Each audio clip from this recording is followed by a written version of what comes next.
I'd like to invite Osama to just join us for a few minutes to explain some of the proceedings in Hindi, because we've had a request that from some of the delegates that they'd like to hear a serial translation in Hindi. So Osama, please. ये अच्छी बात है कि हमारे यहाँ पंचायत से और गांव से काफ़ी लोग बैठे हुए हैं, तो यहाँ पर हर तरह के लोग हैं, सिर्फ हम अंग्रेज़ी में बात नहीं करके चले जाएंगे। तो यहाँ पीछे से कुछ लोगों ने बोला कि हम सवाल करना चाहेंगे और समझना चाहेंगे।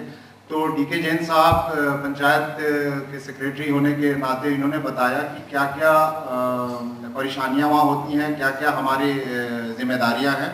उन्होंने ख़ास तौर से ध्यान दिलाया कि टोटल 29 ऐसे एरिया हैं जो जाके पंचायत में जुड़ते हैं और जिसकी डिलीवरी ऑफ सर्विसेज, जो सर्विस वहाँ देनी होती है, वो सब उसके ज़रिया होती है।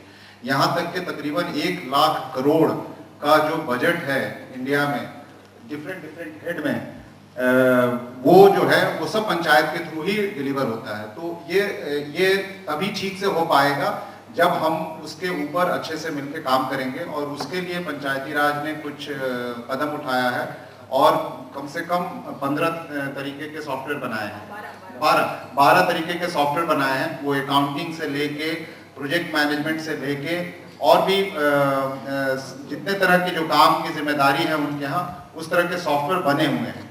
लेकिन इत्तेफाक से वो सिर्फ अभी 70,000 गाँव में तक ही पहुँच पाए। कुछ सॉफ्टवेयर, वो भी सारे नहीं, उसमें से 5 या 6 तरह के जो सॉफ्टवेयर हैं वो ज़्यादा से ज़्यादा सिर्फ 70,000 गाँव तक पहुँचे हैं। अभी भी 1.5 लाख से ऊपर गांव बचे हुए हैं, 1.25 लाख से ऊपर गांव बचे हुए हैं। तो परेशानी जो है, इन्होंने बताया कि 3 तरह की मेन परेशानी है। एक परेशानी यह है कि कनेक्टिविटी वहां तक ठीक से नहीं है, इंटरनेट की कनेक्टिविटी प्रॉपर नहीं है, बैंडविड्थ, क्योंकि ये सब सॉफ्टवेयर अगर काम करेंगे तो अच्छी बैंडविड्थ की इंटरनेट भी चाहिए। और कैपेसिटी कितने पंचायतों में ये कैपेसिटी ही नहीं है कि अगर ये दे भी दे तो वो यूज़ कर सकते हैं ठीक से, तो उसकी ट्रेनिंग कैसे होगी। और तीसरी परेशानी जो उन्होंने बताई वो पावर सप्लाई, जो कि इंफ्रास्ट्रक्चर से रिलेटेड है। तो इन्होंने हम सबसे गुजारिश की है कि हम इसको बिना मिलके साथ में काम किए हुए हम इसको आगे नहीं बढ़ा सकते। ये सिर्फ सरकार इसकी जिम्मेदारी अकेले नहीं निभा सकती है और हमको साथ में मिलके ये काम करना पड़ेगा। मेरे ख्याल से मोटे तौर पे यही इन्होंने कहा।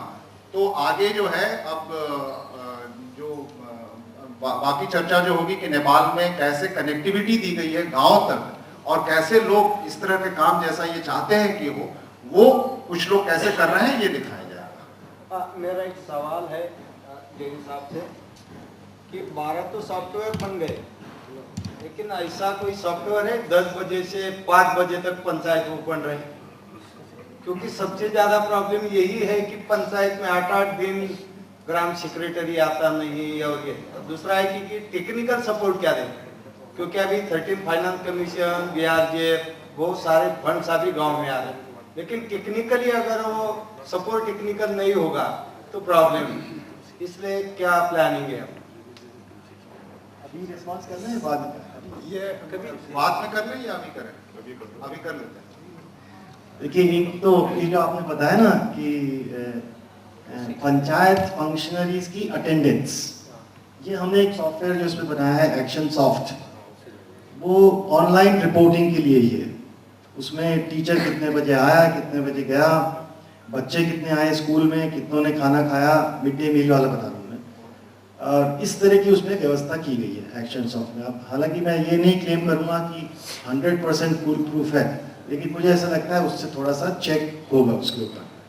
एक तो सबसे बड़ी ये तो फायदा उसमें निश्चित ही होगा कि डेटा फजिंग जो आज होती है कि एक बार डेटा चला गया, या कुछ आज बच्चे आए 50 और बाद में 7 दिन बाद में रिपोर्ट भिजवा रहे 100 की, ये उसमें पॉसिबल नहीं होगा, क्योंकि 50 होंगे तो 50 की रिपोर्ट जाएगी। जो पहले दिन चला गया डेटा वही रहेगा फाइनल। अकाउंटिंग वाला जब आप देखेंगे तो उसमें भी अब जो जैसा कि देखा गया कि बाद में वाउचर करेक्ट करते रहते हैं, लाल कागज फाड़ देते हैं, ये सब पॉसिबल नहीं होगा उसके अंदर, क्योंकि वो डेटा ऑलरेडी वो हमारे सर्वर्स पे रहेगा और कोई भी चेंज करेगा तो उसका भी रिकॉर्ड रहेगा। अच्छा, और दूसरा जो आपने पूछा था टेक्निकल हेल्प के बारे में, तो वो एक बहुत बड़ा चैलेंज है हम सब के लिए। BRGF वगैरह में उसकी थोड़ी व्यवस्था की गई है। फाइनेंस कमीशन की भी फाइनेंस कमीशन के जो ग्रांट्स गए हैं उसमें भी एडवाइजरी तो यही इशू की गई है कि इसमें से टेक्निकल मैन पावर जो है जितनी ज़रूरत है उस पर थोड़ा सा खर्च किया जाए। लेकिन हाँ, ये बहुत बड़ा एक चैलेंज है एक्चुअली, इसके लिए हम साथ मिल बैठ के चर्चा करेंगे तो शायद कोई सोल्यूशन निकले। Sir, I am CSR Prabhu, Deputy Director of NIC Hyderabad. So as early as 2005, we have implemented e-Panchayat project in Andhra Pradesh. And we got several awards for that. I was the SIO CP at that time. So some of these issues which you raised, all the panchayats in the state, there are 22,000 panchayats in Andhra Pradesh, can be classified into 4, major and minor, 1, 2, 3, 4. So major are those which have income more than 50 lakhs per year. So they have some infrastructure. So we have selected about 500 out of 1,300 such major panchayats. So there was broadband by BSNL. There was some kind of power supply, there was a room.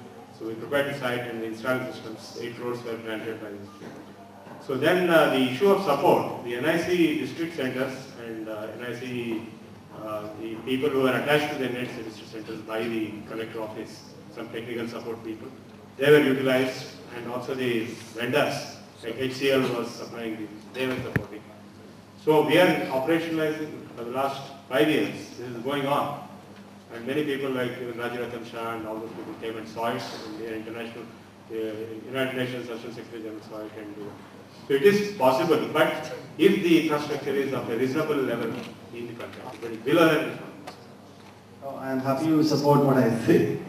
We have had a look at the panchayat work that has been done in Andhra Pradesh, in 475 panchayats. And in fact, to take it forward, maybe I may like to tell you that government of Andhra Pradesh has now more or less approved, scaling it up to almost about 12,000 panchayats in the GF. The infrastructure will be a problem. No, including infrastructure. Sir, I am Ravi Khatte from Pune. I was looking at that. Is there any part to showcase village specialities like art, culture, mandir, masjid, and all that is specialized in that village, so that we can affectionately connect all the villagers? Because this is a technical data and it is of your use, not of the villagers' use. If I live from my village, I live in Pune or Mumbai, then this reverse type also must get more information about my village if I am living apart. Is there any section? Yeah, we have this application, the National Panchayat Portal, which enables panchayats to create their own websites. So that facility is there. And in Maharashtra, I know, because I used to be Secretary RD Panchayati Raj Maharashtra, we had put a lot of data of the panchayats on. We had created websites for almost about 7,000 to 8,000 panchayats. Of course, it was not updated later. Again, same problems, Last year how I to saw sustain that, it. I know, sustainability is a big question. I'm not denying that at all. But the facility is there. When a panchayat has its own website, then of course it can put a whole lot of data. In fact, I wish I could show you, but there are some panchayats that have put up places of pilgrimages, tourist attractions, self-help groups, the products that are made there, the skills that are available. To that extent, some panchayats are. That's what we need. Yeah, the facility is there. That's why I said, yeah, I see cooperation for all of you. We can demonstrate, we can see what is the facility that we have created, but how to get content upload on that facility is a challenge. Hello. Ravi, I want to supplement that in the years to come, everything will go for 2.0. Okay. And if it is 2.0, you can have the user-generated content. You can actually upload. You cannot expect that. But there is something. Hello. Listen, we will have a discussion when we in separate things, and that we can do. Last we can hear from Panchayat. Hello, हम बिहार से रहने वाले हैं। हम चाहेंगे कि equal कानून पूरे भारत में पंचायत के लिए हो, जैसा यूपी में हो, वैसा बिहार में हो। सशक्त बनाने के लिए पंचायत को सभी राज्यों का इक्वल कानून हो। अगर ये संभव हो तो अच्छी बात। इसलिए कि कहीं पर पंचायत को यह अधिकार है कि जमीन का सेटलमेंट तक कर देती है, और कहीं हमारे बिहार में पंचायत सीमित दायरे में है, उस पर बच्चों से है अफसर का। हम चाहते हैं आज़ाद हो। ये जो आपने प्रश्न उठाया है, एक्चुअली कॉन्स्टिट्यूशनल अरेंजमेंट है, जिसके बारे में मेरा कहना कुछ उचित नहीं होगा। हालांकि मिनिस्ट्री ऑफ पंचायती राज ने एक मॉडल पंचायत एक्ट भी बनाया हुआ है और हम ये चाहेंगे कि सभी स्टेट्स उसी एक्ट के हिसाब से अपना अपना एक्ट जो है वो अमेंड कर लें। लेकिन ऐसा होगा नहीं होगा इसके बारे में मैं नहीं कह सकता हूँ। शायद हो सकता है कि अगला जब फाइनेंस कमीशन अवार्ड आए तो उसमें किसी तरह से इंसेंटिव दिया जाएगा उन स्टेट्स को जो अपना पंचायत कायदा जो है, अपना पंचायत का कानून मॉडल एक्ट के हिसाब से जो अमेंड कर लेंगे। ये हमारी कोशिश रहेगी, लेकिन अभी नहीं, 5 साल बाद।